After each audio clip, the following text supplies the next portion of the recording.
Breve comentário. Hoje pela manhã, não sei se outros tiveram a mesma impressão, mas eu senti falta daquela opinião contraditória. Assim, a ideia do evento não é ser um encontro de defesa do médico, não é essa. Eu sei que às vezes tem muitos advogados aí que estão com um pensamento reprimido, de repente acha que o médico não é esse coitadinho, que ele está ganhando muito dinheiro sim, e que não tem nada disso. Conquanto eu não concorde com essa possível ideia, como diria Voltaire, eu vou defender até a morte o direito de você dizer isso. Tá bom? Acho que esse contraditório, o bom debate, o respeitoso confronto de ideias, ele enriquece muito. Então, se você tiver com esse pensamento, por favor, não reprima. No momento oportuno, você tem total liberdade de emitir a sua opinião, e eu acho que isso vai engrandecer o debate. A ideia é essa, é a gente trocar ideias sobre o assunto, mesmo que elas não caminhem para o mesmo sentido, tá? Então, sem mais delongas, vamos dar início aos trabalhos da tarde. Eu quero chamar para presidir a mesa o Dr. Mauro Machado. Ele é odontólogo, advogado, especialista também em direito médico, e ele vai conduzir a parte da tarde. E peço mais uma vez a gentileza dos senhores, primeiramente, desligar o celular e fazerem perguntas pontuais para que haja uma possibilidade de todos participarem. Se for possível, o pessoal que está sentando à minha esquerda puder ficar mais voltado para cá, seria melhor. Vou justificar, não é obrigado não, tá? Vou justificar. Como nós temos um microfone sem fio só para atender a todos aqueles que querem perguntar, se ficar do lado de cá vai ficar mais fácil de fazer essa operacionalização, tá bom? É só uma sugestão, fiquem à vontade. Muito obrigado.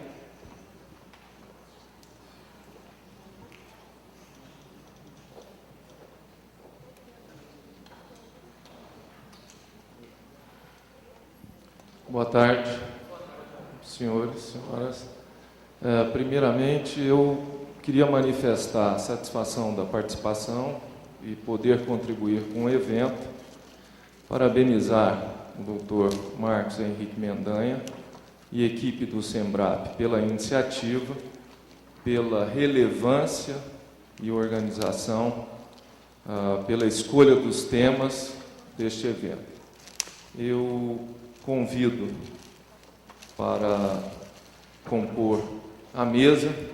Iniciamos então os trabalhos da tarde com a mesa sobre o tema o Código de Defesa do Consumidor e a agravação da responsabilidade médica e hospitalar. Convido o professor Dr. Miguel Kfouri Neto, do Paraná.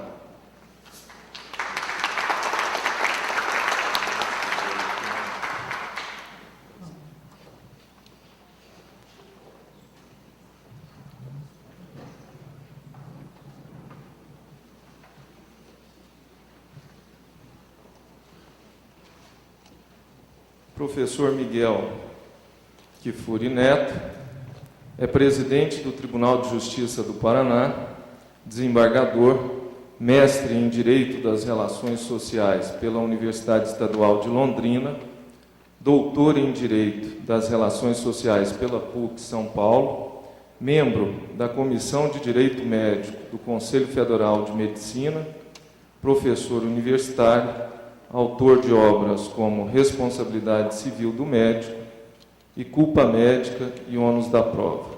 Eu lembro a todos que outro livro do professor, Responsabilidade Civil dos Hospitais, está disponível na entrada do auditório. Professor, passo-lhe a palavra e agradecemos a disponibilidade.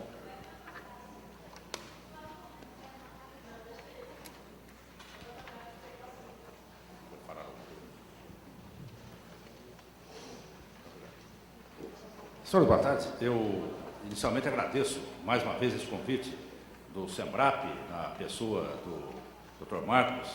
Estive aqui o ano passado numa aula, num curso de pós-graduação, uma turma extremamente interessada pelo tema, e neste evento, naquela época, havia uma preparação para o evento, eu havia até confirmado aqui o meu comparecimento.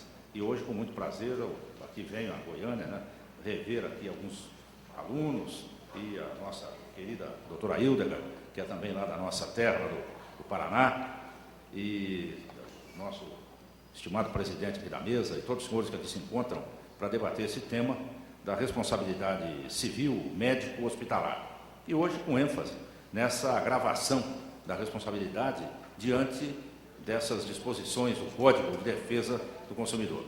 Eu achei interessante aqui essa advertência inicial do Dr. Marcos, e que é aquela história, quem defende o médico, o advogado, que só faz defesa de médico.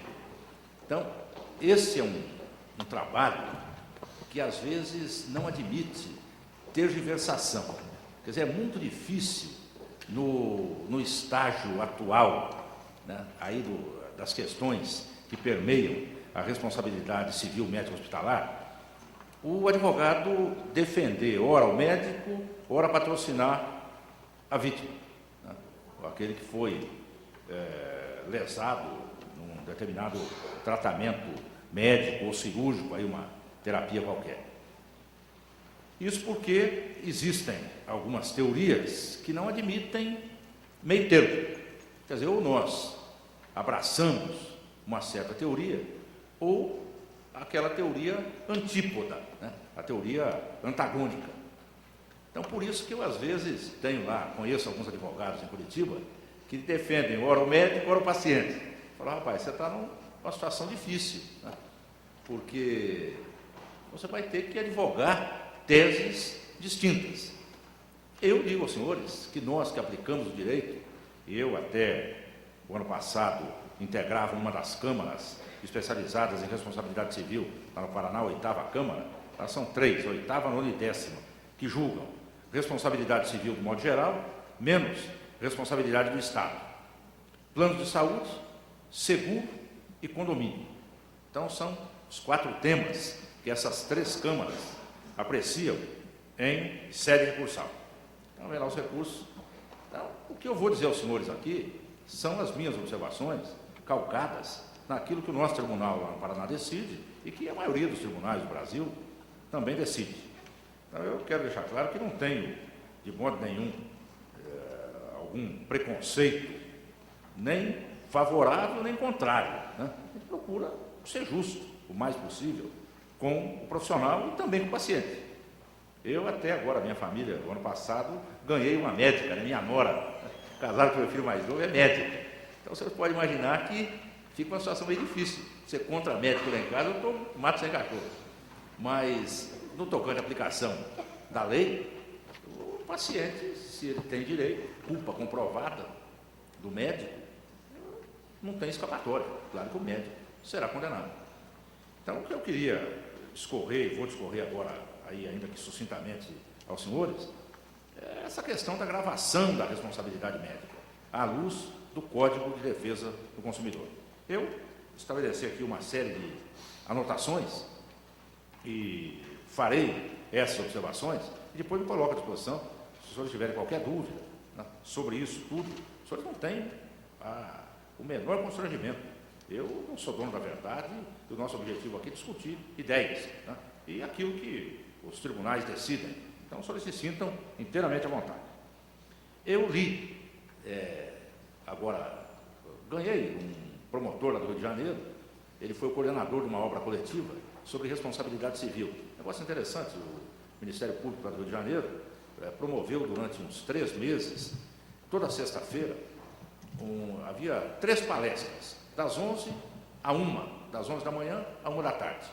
11 ao meio-dia, das 10 a 1, né? 10 às 11 a primeira, 11 ao meio-dia a segunda, meio-dia a 1h da tarde a terceira palestra, só sobre responsabilidade civil.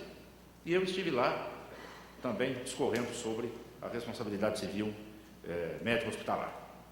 E ele coordenou um trabalho conjunto, essa obra coletiva, com alguns artigos dessas pessoas que participaram desse curso. E há um artigo justamente sobre responsabilidade civil médica e Código de Defesa do Consumidor.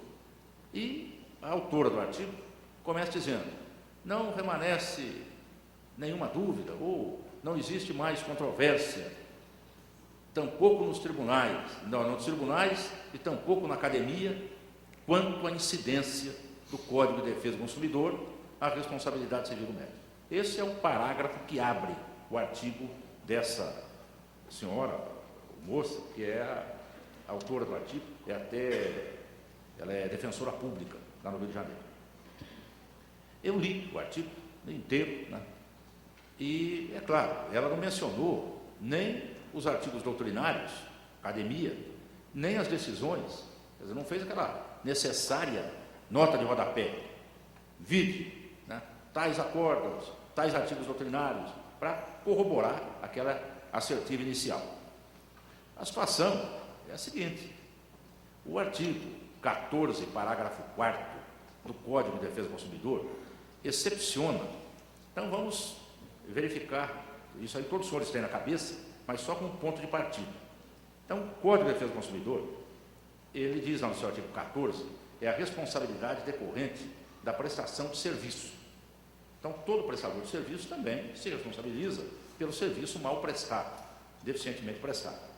Então, diz lá, as situações que o prestador desse serviço, e o prestador de serviço responde independentemente de culpa. Então, também não há dúvida nenhuma que o sistema do Código de Defesa do Consumidor é o da responsabilidade objetiva, sem culpa.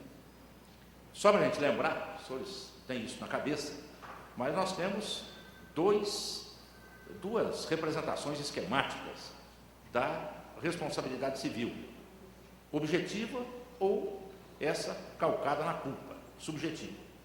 Então, na subjetiva, tem que haver uma ação, evidentemente, essa ação, esse agir, né, do ser humano, a ação é qualquer esforço aí empreendido pelo ser humano que acarrete alteração no mundo empírico.